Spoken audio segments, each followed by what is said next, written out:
happened to the hymn book?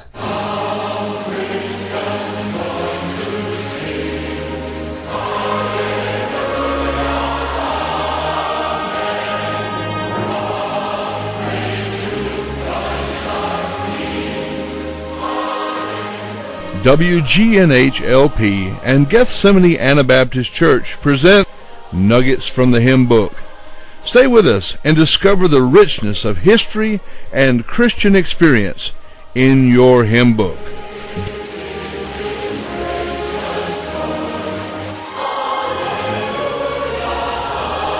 Well, hello. I hope you're enjoying God's blessings today. We've got an unusual hymn today, and we're just going to get right to it. Our hymn today is actually the oldest Christian hymn. The oldest hymn in the book is by a fellow named Clement of Alexandria, shepherd of eager youth. I want you to picture something here before we get started with the actual hymn. Think about this idea. You're looking at a relay race, and you can see the starting line, and you can see the finish line. And you can see people all lined up there in the oval-shaped track, and each one is ready to receive the baton. The gun goes off. The one guy starts running. The first guy starts running. He's going like crazy, and then he passes the baton on to the next runner, and he's going down the track, and then he passes the baton on to the next runner, and on it goes. And you get about to the fourth or fifth runner, and lo and behold, the guy just drops the baton. He keeps running. He gets to the next runner, and he's got nothing to pass on to him. You say, well, we've lost the race. My guy here, he's dropped the baton. He's lost the race. Well, the same thing is happening, I think, to some degree in the Christian church, because we've had handed down to us a rich tradition and heritage of Christian music. And our generation, the generation that you and I live in, this is an amazing thing when you think about it. Our generation is dropping that baton. We are so consumed with inspirational entertainment. We are so consumed with the music industry that we're going to drop this baton. This hymn that you and I are talking about this today, Shepherd of Eager Youth, was composed in the 2nd century.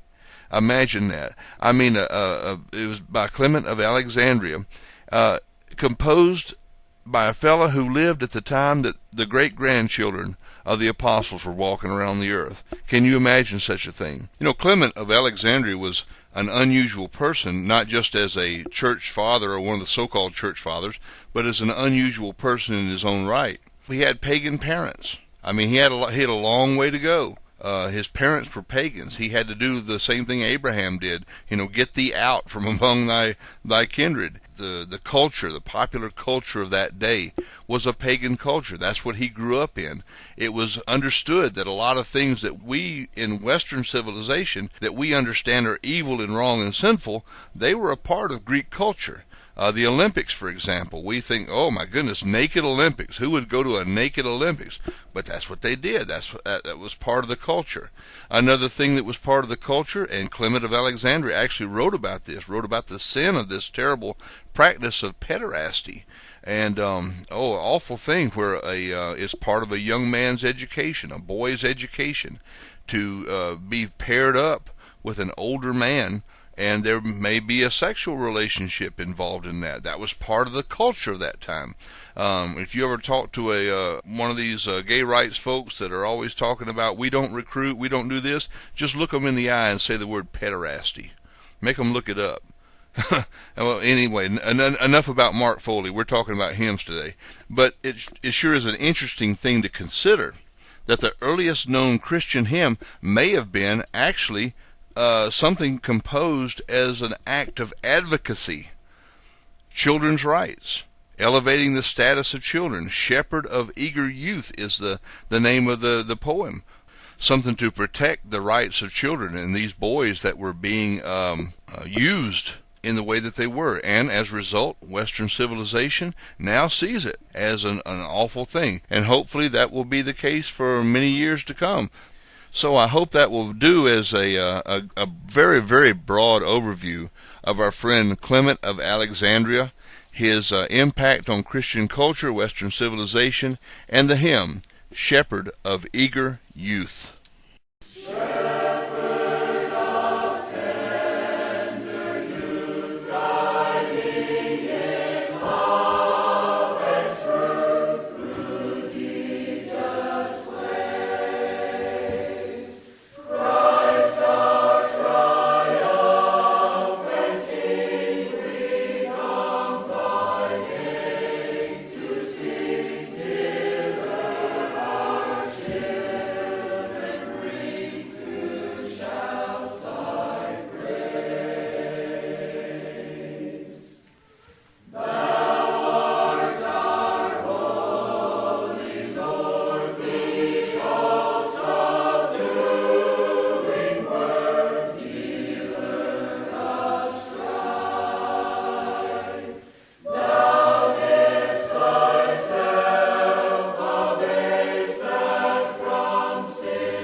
I'm sure you've noticed that the version of the hymn that we've played has a different tune than you may be singing in your church.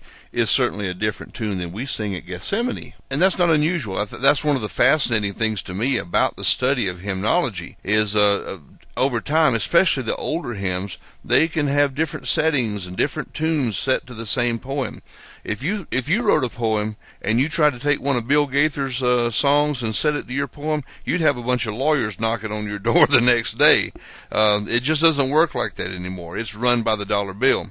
But in history, it's not unusual for hymns to have different tunes set to them. And you notice that the tune that I just played is different. Fortunately for us, the lawyers and the forces that drive the Christian entertainment industry today have not been in charge for the last 2 millennia, so we've been able to benefit from that by having a rich heritage. We have poems set to different tunes and tunes set to different poems, and it really is a rich thing when you start looking at it.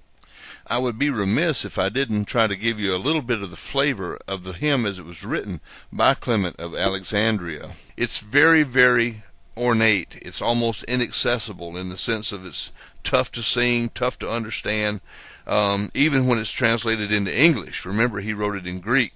But I'll give you a few lines of it just to kind of give you the sense of it and the feel of it.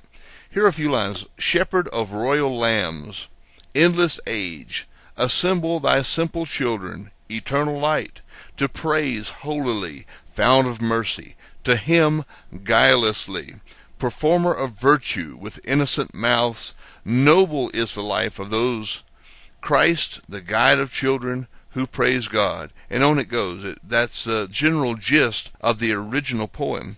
Fortunately for us, Henry Martin Dexter translated and rearranged the words to this hymn to make it a little bit more accessible and easier to sing in English. And Henry Martin Dexter was born August 13th, 1821 in Plymouth, Massachusetts. He attended Yale and Andover Theological Seminary and was a leading authority on the Pilgrims of Plymouth Colony. He was a member of the North Congregational Church in New Bedford, Massachusetts. From there, he commuted to Boston, where he edited the Congregationalist magazine. So we're certainly in debt to him. As noble and as ancient as Clement of Alexandria's song is, back to the 2nd century, we could not have sung it. It's just too inaccessible for us, so we appreciate what he's done. Here's the translation and the hymn as it stands now. This is what you would actually find in a modern hymn book today.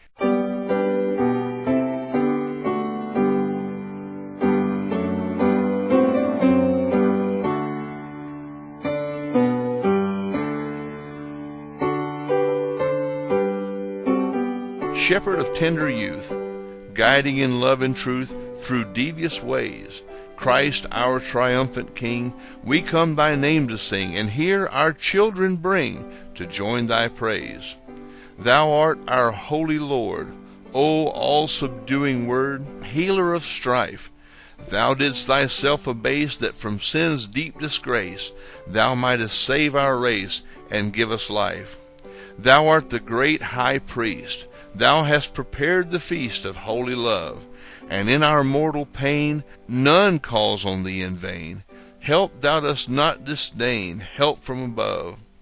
Ever be thou our guide, our shepherd and our pride, our staff and song. Jesus, thou Christ of God, by thine enduring word, lead us where thou hast trod. Make our faith strong. So now, until we die, sound we thy praises high, and joyfully sing.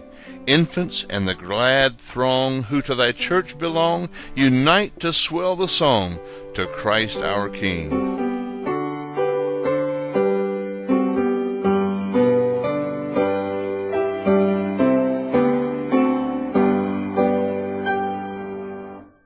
All right.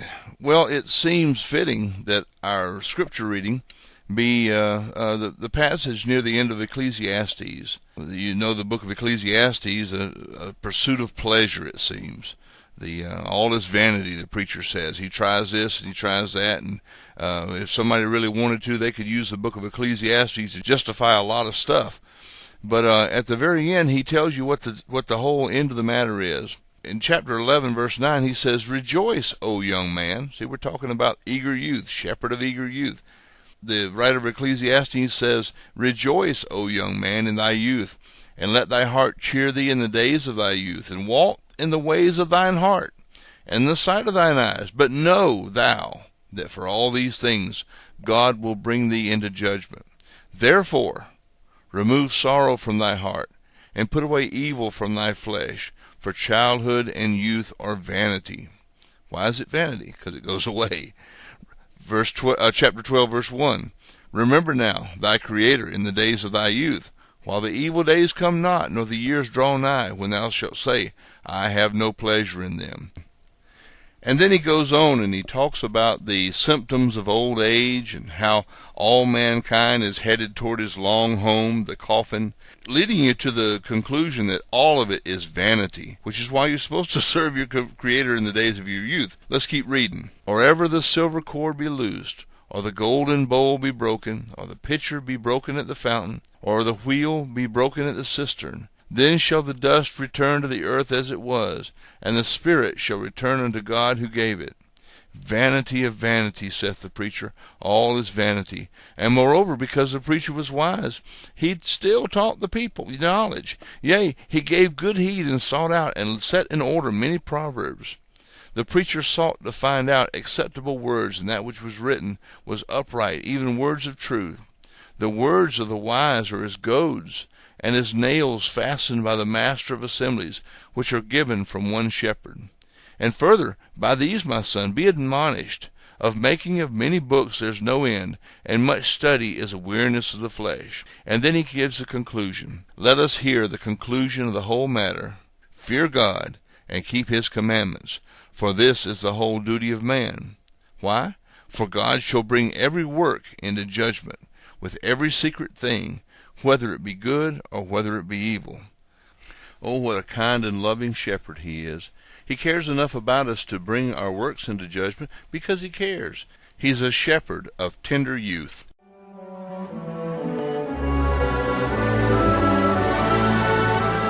This is Amos Presley, thanking you for joining us as we push back the dollar-driven contemporary Christian music industry and have connected with saints whose songs have stood the test of time.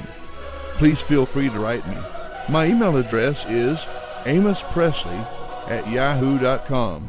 Amos Presley is spelled AMOSPRESSLEY. That's all one word. AmosPresley@yahoo.com. If you're looking for a church where these grand old Christ-honoring songs are sung, feel free to visit Gethsemane AnaBaptist Church. Please join us next time for more Nuggets from the Hymnbook.